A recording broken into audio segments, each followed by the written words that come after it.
Out of nowhere, she gets a knock on the door.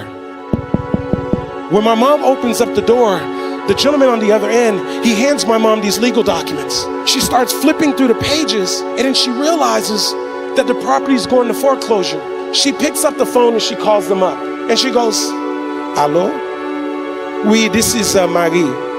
Yes, I received the papers in the mail. It says that the property is going to foreclosure. But I don't understand. Every month I pay the landlord on time. Every month I pay him. I don't understand why the property is going to foreclosure." The lady on the line could tell that my mom sincerely did not understand what was going on. She said, "Oh, Marie, even though you've been paying the landlord money every single month on time, the landlord has a mortgage. The mortgage is attached to the property. Because of that, the bank has the right to foreclose. And so, ma'am, the property is going to go to foreclosure." And so my mom asked her, "Do you think that maybe I can go to the foreclosure sale? Whoever buys the property, I will be a good tenant for them. I will stay in the property. I will pay them the rent. Please, do you think that they will let me stay?" And you know what the lady told my mom? She said, "Ma'am, it's not even worth you showing up. Whoever buys that property is not going to want to keep your little restaurant in there." So my mom was devastated. She's like, "This is how I take care of my two boys. I got all my life savings into this property." And so about 2 weeks later, my mom says, "You know what? I know that sometimes you don't just have to listen to what people tell you." My mom shows up to the foreclosure sale. She's expecting a room full of investors, but to her surprise, there's only two people there: the auctioneer and the representative from the bank. Now, before my mom could realize what's going on, the auctioneer steps up to the podium and says, "Ladies and gentlemen, we're about to start the bidding process on 540 West Atlantic Avenue. If you're here to bid on the property, please raise your hand." And so naturally, the representative from the bank is standing over here. She raises her hand. My mom, who had no intentions on bidding on the property, doesn't even know how this thing works. My mom decided to take an act of faith and raise her hand. The auctioneer said, "Very well, we're going to start the bidding process at 30,000. Can I get a 30,000? The representative from the bank is standing here, says 30,000. My mom's still in the game. No money.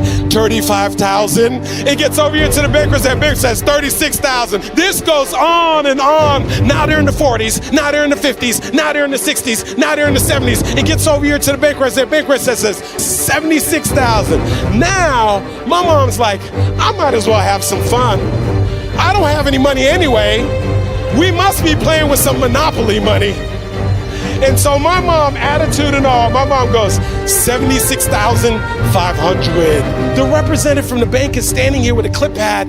She picks up the clip pad and she says nothing. The auctioneer's got to keep the process going. He goes 76,500 going once, no answer. He goes 76,500 going twice, no answer. He goes 76,500 sold to who? My mom, the woman who had no intentions on bidding on the property. And so my mom is excited she won the bid. And then she's like, "Wait a second, I actually have to have the money."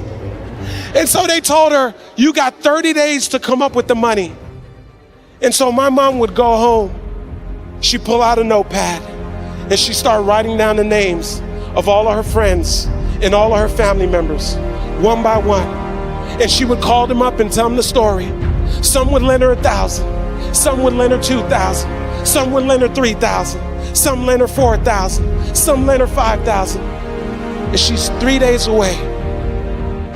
And she's still $30,000 short. My mom's thinking, maybe this isn't meant to be. And then her telephone rings. And it's her friend Yvonne's. And when her friend calls her up, my mom says, "Yvonne, no, it's too late. I have 3 days. I still need $30,000. Yvonne said, "No, Marie, listen. I know you've been calling us. But me and my husband, we've been saving up money to buy a house. We heard you call us. We heard the voicemails.